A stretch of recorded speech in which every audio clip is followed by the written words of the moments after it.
The playlist. Boys and girls, ladies and gentlemen, we got MALEEK in the house. I'm blessed. It feels good to be here. Yeah. Finally. Yeah, finally. Is it the first time in Tanzania? First time. How do you find it? It's so beautiful, man. It's peaceful. It's hot. It's hot, yeah? Yeah, man. It just feels good, man. I've heard great things about, Tanzania, so it just feels good to be here finally, you know? And for good reason as well. Yeah, for good reasons. What are those reasons? Yeah, man. I'm performing. Tomorrow, my first performance in Tanzania tomorrow. Velisas is gonna be crazy. You know, for the Life's a Beach event. Big up to Straight Up Vibes and Castle Light. Yeah. It's gonna be crazy, man. Yeah, it's gonna be crazy. a vibe. Yeah. Like I'm hearing like the girl to guy ratio is looking a bit crazy. Oh, it's looking So I know we've been performing for different shows and stuff. What's so special about tomorrow's performance?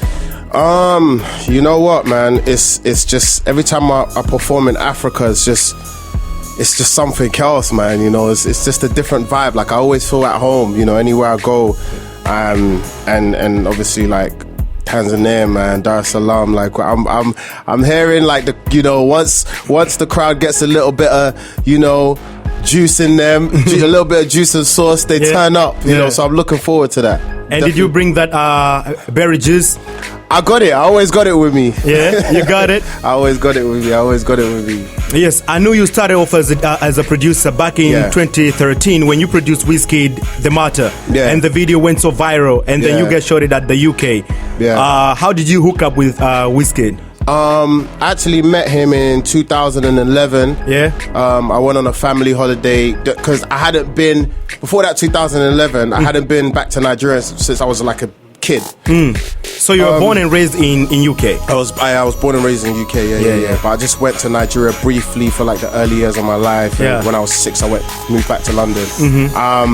So I met WIZKID in 2011 through DAVIDO because I linked up with DAVIDO first. So I actually knew DAVIDO first, like before he, when he was getting like 4,000 views on YouTube. You said you met WIZKID through DAVIDO? Yeah, I met DAVIDO first. So it was me and DAVIDO were connected first, and then through him I met WIZKID, and that's how me and Wiz, we struck that connection and we just built that relationship. And even till today, me and DAVIDO are still like super close. So back then in 2011, I made this song called Carolina by Sinzu featuring DAVIDO. So that was like my first Skid, yeah, that was like my first introduction. But obviously when I did The Matter, that's when it just went crazy. And then WIZKID signed you to his label. Starboy. I was working with Starboy for a while, and that was an amazing platform, man. It was just like a bunch of producers, creatives, and in the house just making music. And that year we was chucking them out as well, man. Legendary Beats was chucking them. I was chucking them, and we all created an amazing platform. And like I remember, at the beginning speaking with Wiz, that was the vision to create this thing where we could all go off and do our own individual things later on, and that's how you have Legendary Beats doing their own thing. They're doing the DJ stuff now. I'm doing my thing, with my label, and it's a blessing, man. It's a blessing. Yeah, to just have your music accepted, you know what I mean? Yeah. Man. So you're no longer signed under WIZKID label? No. What happened? Was it due to the, probably the contract just No.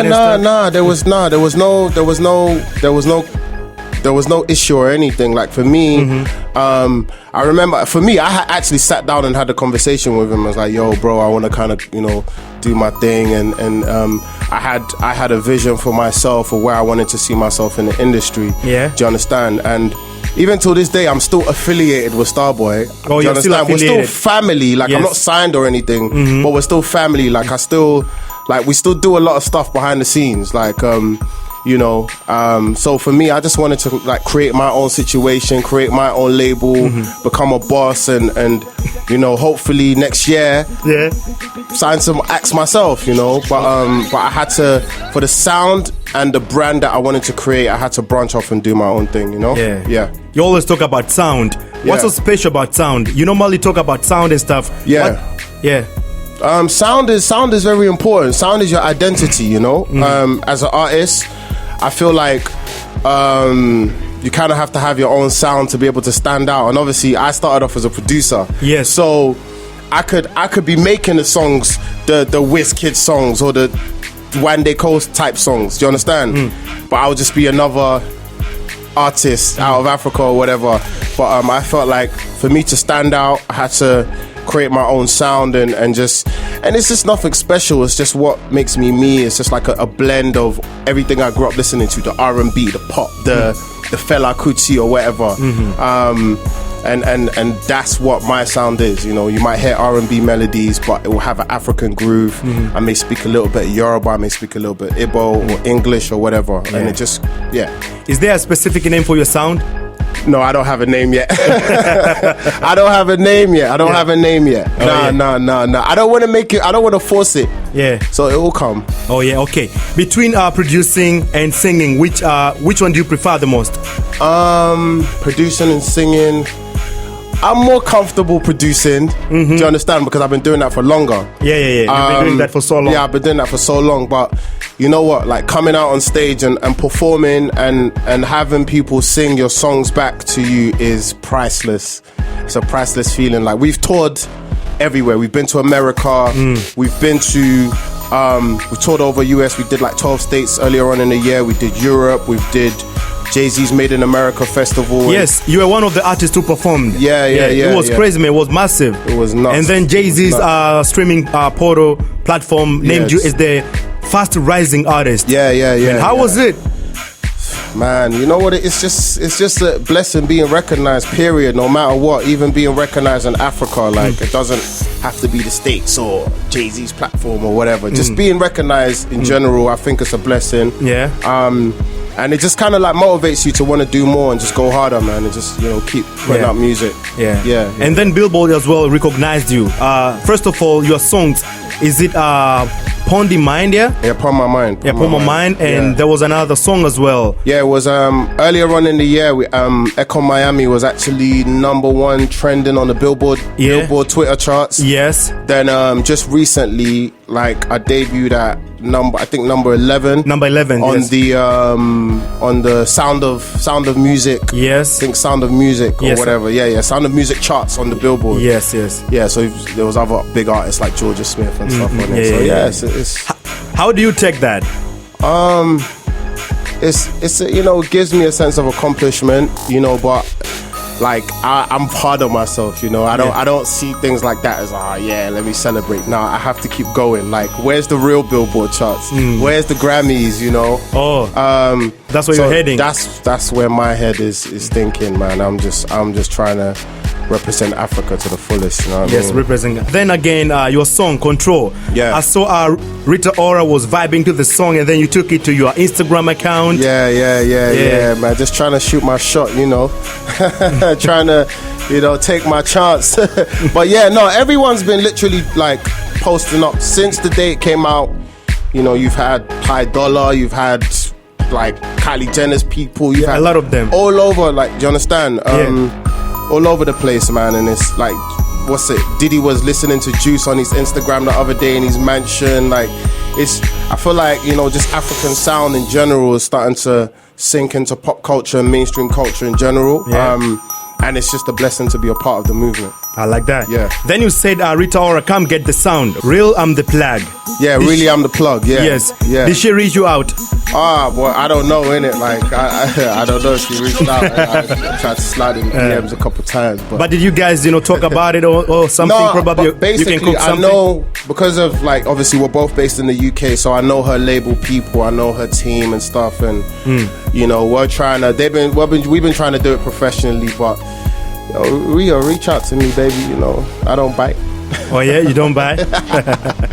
Yes, and how do you see the African, you know, music scene to the world? I think it's amazing. Like I mentioned before, I think our sound is starting to sink into pop culture, and I think it's not only our sound, just our music, our fashion, our food. I think it's just becoming more like appealing, you know, to the West. Yeah. And I just feel like we just need to keep going, man. It's like people might not understand the language, but they vibe to it. and that's the most important thing, vibe, you know? Yeah. And how is African music in the UK? Because some of your songs were listed at the BBC Radio 1 Extra music rotation. Yeah. Got playlisted on, like, we've been getting playlisted a while on 1 Extra. It feels good. It's a blessing, man. You know, we're trying to get that Radio 1 playlist in, though. That's like pop. Like Ed Sheeran, Sam Smith. Yeah. But yeah, man, it's a blessing. But African music is pop. There's a scene in the UK, and I just feel like everywhere in the diaspora, there's Africans all over the place. You go to Asia, you go to the States, you go to Europe, you're gonna see someone from Tanzania, you're gonna see someone from Kenya, you're gonna see someone from Ghana, or Nigeria, or whatever. And every African in that person is gonna consume music coming from the continent and spread it to their friends in the diaspora, and they spread it to their friends in the diaspora. So I think it's just gonna keep growing, and it's just gonna keep, you know, it's like a snowball effect. That's what's been happening over the past couple of years. Yeah. You're the producer, you are the singer. Do you know any artists from Tanzania, and probably you want to do some? Yeah, I mean, me and Vanessa MDEE, we've been talking. We've been like talking about it for a while now. It hasn't happened yet, but it's definitely gonna happen. We actually spoke yesterday. Yesterday you spoke? Yeah. Obviously, I hit her up as soon as I landed. Some of my other guys as well. Yeah. And I definitely want to work with Diamond, man. I think he's amazing. I think he's a musician. Like I can tell when people are really musicians. Like he's a real musician. Like he can really sing. He really understands music. And I guess that's why he's still here, right? Yeah. Have you reached him out? Our managers have been talking and stuff like that, but I'm just gonna hit him up directly. All that manager stuff is just, you know. Yeah. It's gonna take a long process, man. And stuff. Yeah. I got time for that. Let's just get in the studio and just make it happen. So I mean, that's like my agenda for 2018 is very Africa to the world centered. So you know, you're gonna see a lot more collaborations with people in Africa. Next year. I like that. Now you're focusing more on establish yourself as a singer rather than producing. Am I correct? What is the inspiration like? Because I know you since way back, since 2013, and you're more of a producer rather than a singer, and now you're more of a singer rather than a producer. I mean, I wouldn't say I'm more of a singer rather than a producer. I feel like, you know, my artist side of things is just taken off like in the past 2 years, you know. And I can't complain. That's what I wanted. But I'm still producing for other people. I'm still producing for other African acts. I did something with Tiwa Savage. Tiwa Savage. I just did something with Fowls. I just did something for Sauti Soul that's not out yet. You produced a song for Sauti Soul. That's I like not out that. yet. That's exclusive right here. Crazy song. Yeah. You know, so I'm still producing. It's just that, you know, when you're working on your own project and you're producing and writing everything yourself is very time consuming. But I like my next project, First Days of Winter, is ready. It's coming in January. And I said to myself, as soon as I finish that project, I'm back on the boards. Like I'm back to, you know, giving people these hits. And you know, I want to, as much as I'm putting out my own music next year, I want to be present on the production side as well. I like that. Have you ever thought of doing a Swahili song? You know what, man, my boy, like one of my close friends, he's from Kenya. Like he's been telling me, like, yo, you need to I'll give you all the lyrics if I have to. You need to make a whole song in Swahili, will blow. So hey, listen, I might just try it. But the only thing I know right now is Mambo VP, so I don't think I'm ready yet. That's what you know, Mambo VP. Yeah, that's what I know. That's it. Okay, boys and girls, ladies and gentlemen, tupo na Maleek Berry. Amezungumza vitu vingi sana, lakini just kwa kusummarize ili ndio kumalizana naye, jinsi alivyokutana na WIZKID, wasanii ambao kawafanyia production, yeye kutajwa kama msanii ambaye title ya Jay-Z na muangalia kuingia kwenye charts za Billboard na vitu vingi ambavyo amevifanya, na sasa hivi ana focus zaidi kwenye muziki na yupo Tanzania.